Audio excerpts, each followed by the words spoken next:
Many thanks for joining us. Cases of young girls disappearing have been reported in Kenyan media in recent days, and there have been arrests that have been made. These are arrests of school children who have been found to be engaging in entertainment and partying activities.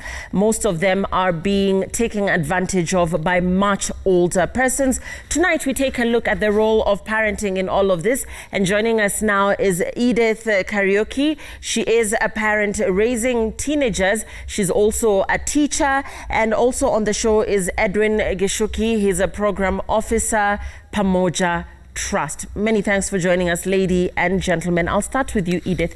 As a mother of teenagers, when you saw the news that a number of girls had been reported missing, for you as a parent of teenagers, what was going through your mind? And indeed, tell us a little bit about your relations with your teenage children. Okay, my children are boys, my teenage boys. It was so sad. What went through my mind is that there is so much that these children are getting exposed to. And it is the role of the parent, me as the parent, to keep on hammering things in their heads. Even if they go and do those things outside there, they will know that I am against it. So it's good to keep on hammering as a parent. By hammering, what conversations do you have with them? And do you feel like they understand? Do they think you're on the same wavelength? Do they think that you are totally old-fashioned and you are not even aware what these times are all about? Yeah, sometimes they tell me, Mom, when you tell them something, they think that you are being too harsh or too hard on them. So sometimes I have to stand my ground. It's this way, and it's going to be this way. Standing your ground could mean dialogue, it could mean discipline, which means denying them going anywhere. It could mean spanking for some parents. Standing your ground for you, what method or how are you doing this? I come strongly against a behavior. I talk about it. I don't discipline them, I don't spank them, but I tell them that this is the way and it has to be that way. What are some of the things that they want to do that you're totally opposed to? For example, I'll be frank that one day one of my boys came and he had plaited his hair. So I had to stand my ground that that hair had to be removed and it had to be cut. And it was so. Yeah. What about the role of social media? So there's concerts being advertised. A lot of people their age are attending these things, and so they're coming to you with this narrative. All my friends are going. Yeah. So you come across as the bad guy, the bad mom. No, we dialogue. Sometimes I tell them, you can choose to do everything you want right now. And you are choosing because you have decided to choose. But consequences, you won't choose. Because choices have consequences, and you won't choose that consequence. Yeah. In terms of money, because these are still teenagers, how much of it are they exposed to? Do you give them money? Do they ask for money? They're not exposed to money, not unless they have their own savings. Any other money, it's meant for something, for a reason. That's what it's given, but not just money, giving out money, no. Okay, so I want us to be frank as possible, because a lot of parents are really struggling with this parenting of teenagers. What is the worst thing that these boys have done for you as a mother? One of the things that you look back at, it could be one, it could be both, that you think is totally unacceptable, and that as a parent got you wondering where you went wrong, or even how to begin dealing with that particular issue? I don't remember something so bad. Okay, you seem to have very well brought up children. I'm going to come back to you, Edith. In terms of, for you, Edwin Gishuki, I want us to talk about the blanket perception that for instance, the situation with the girls running away from home, there was a blanket perception that these girls ran away from home. But is it possible that parents have actually lost control of their kids? Could that be the possibility? I think $1 million question is, where did this start or where? Because some years back, we could even frame our parents as OCS and OCPD because they could have disciplined you. Nowadays, we disdained ourselves from two aspects. One, the responsibility was corrective, it was communal. Today, if you dare touch a kid and trying to discipline or correct the kid, you'll face the law.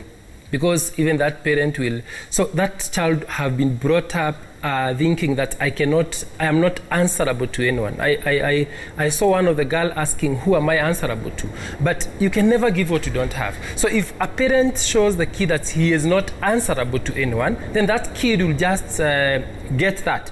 Because kids learn by what they see, not what they are told. So the challenge now comes whereby the parents we have today are so good in telling their kids what they should not do, but they leave a blank whereby they don't tell them what to do. So what happened? They find a catalyst of doing by giving them a phone, by giving them a laptop at the age of 12. So in this gap where you have told them this is not, you should not do, so the laptop fill in the gap. The phone and the online fill in the gap. Out of the 10 girls who have been impregnated at the age of 19 going downwards, you'll find that 9 of them, the catalyst of this thing was online things, and the parent facilitated the buying of the phone that he cannot control. So I usually tell the parent, don't unchain the dog that you cannot tame. Don't unchain the dog that you cannot tame. In terms of some of these things involving money, what is your view about money and how parents should handle money? If you don't give this child the money, most parents fear that this child will get, quote unquote, a sponsor to finance their lifestyle, to buy them good clothes, to buy them the latest shoes, to have them wearing the latest hairstyle. So the conversation around money, because the girls who disappeared needed money to get where they were going. Where they were, there was alcohol, there was drugs, there was cigarettes, these things involve money. So the conversation around money and how to handle that. I cannot tell I don't usually tell the parent not to give money to the kids, but you should know that what is the reasons behind the money. Because even as an adult, if you have a money that you are not sure and certain of what you want to do with it, you'll end up squandering that money. So when you give to a teenager who is not fully grown up, that cannot reason and cannot make decision of himself, he will tend up to be squandering, and that squandering will lead to the misuse and impartation of bad morals. Because this kid was blank, then you have given him the money, so he will find somewhere to install what you did not install in this person, and you have facilitated that. So in giving the money, it should be regulated. It should be how accountable will you be when I give you these 100 shillings. So I have seen children having a pocket money of 16 years old. So you are telling that boy or a girl that you can now make your own decision on squandering this money. And out of this squandering, you lure others into this. And then at the end of the day, you find that you have some morals have been in this kid, and you can never be removed them. Quote unquote, one of the teenagers said when they were found in last week's saga, she said, once you meet online, you build a bond. So here are parents guiding the children and the teenagers on the do's and the don'ts, but there's the social media aspect of it. The role of social media in all of this, and how parents should go about handling this. Social media is there. Even if you don't give them the laptop, somehow, somewhere, a friend has a phone or has something that they have access to. So that balance. I think we cannot learn away from the technology advancement, because right now, like for this period, the children are not in school, so they are getting some education online, so they need it. But the issue is how can you control it? Because leaving that kid with a phone and you have never checked the homework, when this kid was not having these gadgets. If you cannot have time to look at his book, you not have time to look at his phone. So I usually tell parents, if your kid must have a phone, make sure you have an access of it. just check what have they been doing. Because if at all you can be able to control this dog that you have unchained, then you'll have a conversation. Then the other aspect is dialogue. How friendly are we? Because parents have become so much busy in looking for money and doing their businesses. One of the kids told me that, I don't know my dad, like he come at 11 and he leave at 5. So we can only meet on Sundays, that is after church. And so that's dialogue need to have a board between the kid and the parent, and need to be an innocent and from a friendly perspective. If you become a disciplinarian to your kid, then he just be very innocent in your presence because he is very sure and certain. In 1 week, I'm with you only for 2 hours. But if we can create time for our kid, the way we create time for our job, then I think we can be going somewhere, and then we can be able to impact the morals that we wish that person would be when he grow up. You're talking about having access to a teenager's phone, and Edith here is raising a 19-year-old, an 18-year-old. How do you actually maneuver that situation where you're telling your sons, let her hear Simu? It's a bit hard.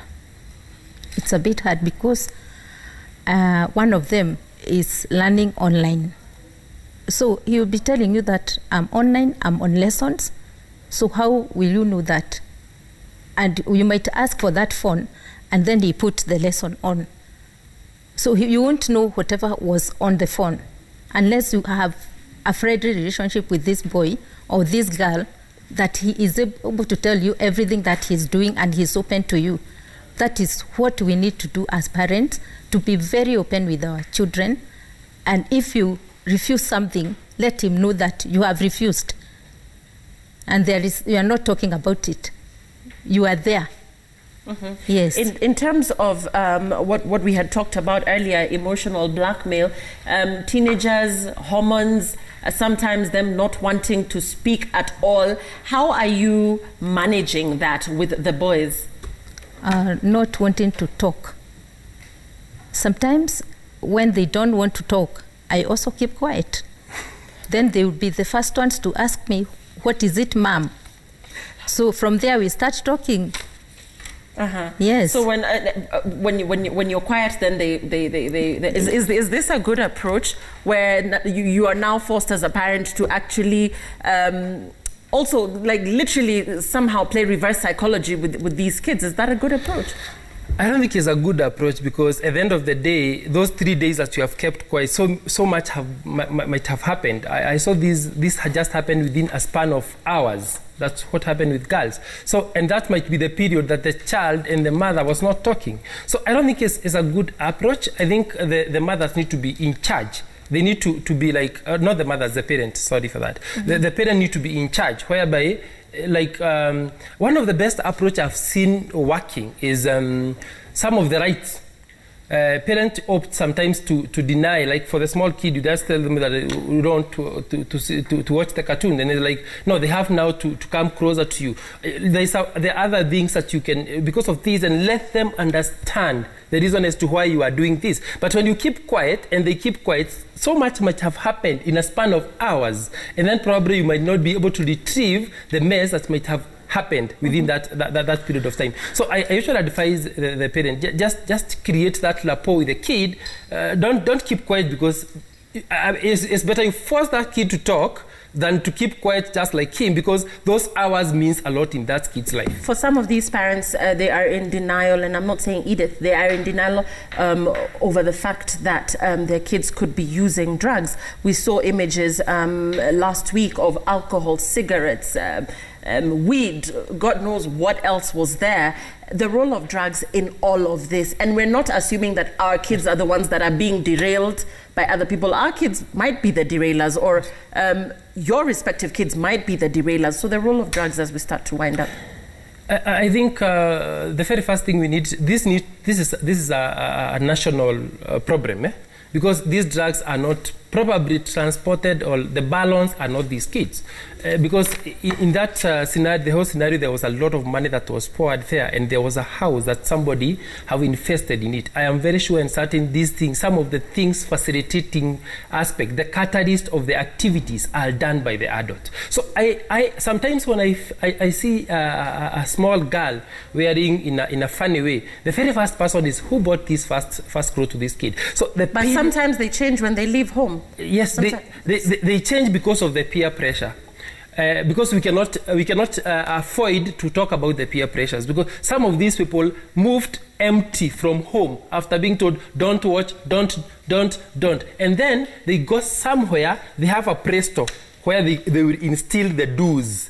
And since I usually tell, especially the men, if you don't love your girl like a daughter, somebody else will do it. If you don't love your boy as a mother, somebody else will do it. And probably that love that you'll get outside there will be so much intoxicated that you'll not be able to retrieve it and then have that sober conversation with that person again. Many thanks for that. To you, Edith, as we're closing now, as a parent, your parting words to the other parents out there and to the teenagers that are watching this show who have refused to listen to their parents because they believe they know it all. We had a girl last week speak out and say, I don't know what the tantrums are all about. I don't know why my relative was putting out a notice out there about the fact that I'm lost.